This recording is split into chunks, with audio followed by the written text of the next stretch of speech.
Chapter 16. In the Jolly Cricketers.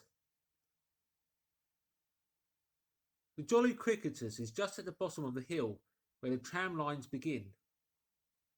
The barman leant his fat red arms on the counter and talked of horses with an anemic cabman, while a black-bearded man in grey snapped up biscuit and cheese, drank Burton, and conversed in American with a policeman off duty. "What's that shouting about?" said the anemic cabman, going off at a tangent, trying to see up the hill over the dirty yellow blind in the low window of the inn. Somebody ran by outside. "Fire, perhaps," said the barman. Footsteps approached. Running heavily, the door was pushed open violently, and Marvel, weeping and dishevelled, his hat gone, the neck of his coat torn open, rushed in, made a convulsive turn, and attempted to shut the door. It was held half open by a strap. "Coming!" he bawled, his voice shrieking with terror. "He's coming! The visible man! After me! For God's sake! Help! Help! Help!" "Shut the doors," said the policeman. "Who's coming? What's the row?" He went to the door, released the strap, and it slammed. The American closed the other door. "Let me go inside," said Marvel, staggering and weeping, but still clutching the books. "Let me go inside. Lock me in somewhere. I tell you, he's after me. I gave him the slip. He said he'd kill me, and he will." "You're safe," said the man with the black beard. "The door's shut. What's it all about?"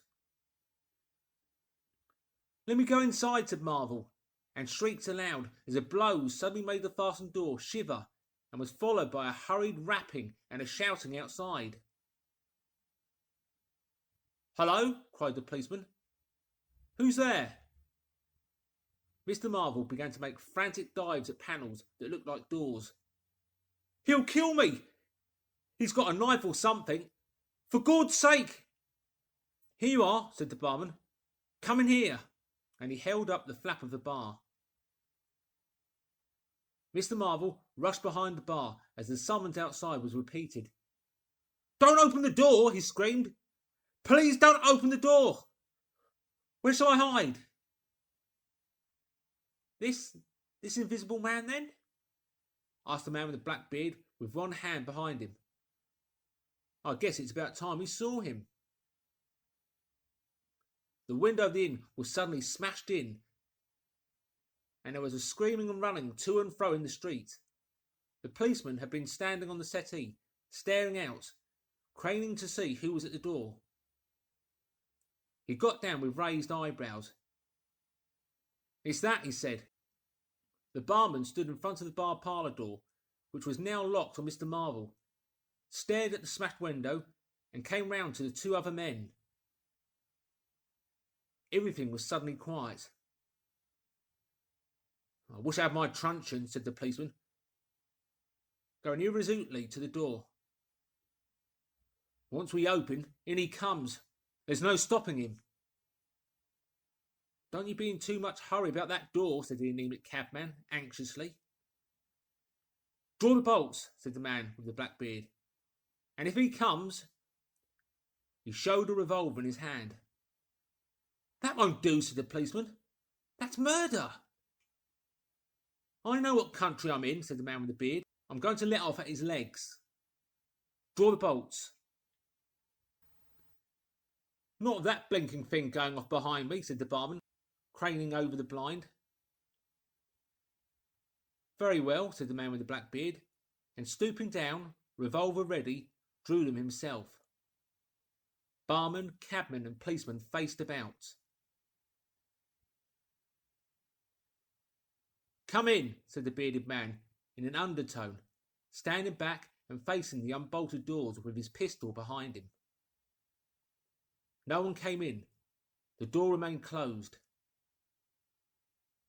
5 minutes afterwards, when a second cabman pushed his head in cautiously, they were still waiting, and an anxious face peered out of the bar parlour and supplied information. "Are all the doors of the house shut?" asked Marvel. "He's going round, prowling round. He's as artful as the devil." "Good Lord," said the burly barman. "There's the back. Just watch them doors, I say." He looked about him helplessly. The bar parlour door slammed and they heard the key turned. "There's the yard door and the private door. The yard door." He rushed out of the bar. In a minute, he reappeared with a carving knife in his hand. "The yard door was open," he said, and his fat underlip dropped. "He may be in the house now," said the first cabman. "He's not in the kitchen," said the barman. "There's 2 women there, and I've stabbed every inch of it with this little beef slicer. And they don't think he's coming. They haven't noticed." "Have you fastened it?" asked the first cabman. "I'm out of frocks," said the barman. The man with the beard replaced his revolver, and even as he did so, the flap of the bar was shut down and the bolt clicked, and then, with a tremendous thud, the catch of the door snapped and the bar parlour door burst open. They heard Marvel squeal like a caught leveret, and forthwith they were clambering over the bar to his rescue. The bearded man's revolver cracked, and the looking glass at the back of the parlour starred and came smashing and tinkling down. As the barman entered the room, he saw Marvel, curiously crumpled up and struggling against the door that led to the yard and kitchen.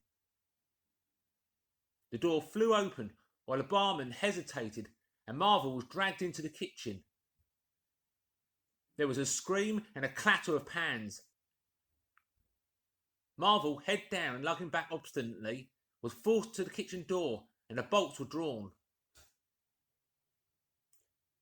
Then the policeman who had been trying to pass the barman rushed in, followed by one of the cabmen, gripped the wrist of the invisible man that collared Marvel, was hit in the face, and went reeling back. The door opened, and Marvel made a frantic effort to obtain a lodgment behind it. Then the cabman collared something. "I've got him," said the cabman. The barman's red hands came clawing at the unseen. "Here he is," said the barman. Mr. Marvel, released, suddenly dropped to the ground and made an attempt to crawl behind the legs of the fighting men. The struggle blundered round the edge of the door. The voice of the invisible man was heard for the first time, yelling out sharply as the policeman trod on his foot. Then he cried out passionately, and his fists flew round like flails. The cabman suddenly whooped and doubled up, kicked under the diaphragm. The door into the bar parlour from the kitchen slammed and covered Mr. Marvel's retreat. The men in the kitchen found themselves clutching at and struggling with empty air. "Where's he gone?" cried the man with the beard. "Out?" "This way," said the policeman, stepping into the yard and stopping. A piece of tile whizzed by his head and smashed among the crockery on the kitchen table. "I'll show him," shouted the man with the black beard, and suddenly a steel barrel shone over the policeman's shoulder, and 5 bullets had followed one another into the twilight whence the missile had come. As he fired, the man with the beard moved his hand in a horizontal curve, so that his shots radiated out into the narrow yard like spokes from a wheel. A silence followed. "5 cartridges," said the man with the black beard. "That's the best of all. 4 aces and a joker. Get a lantern, someone, and come and feel about for his body."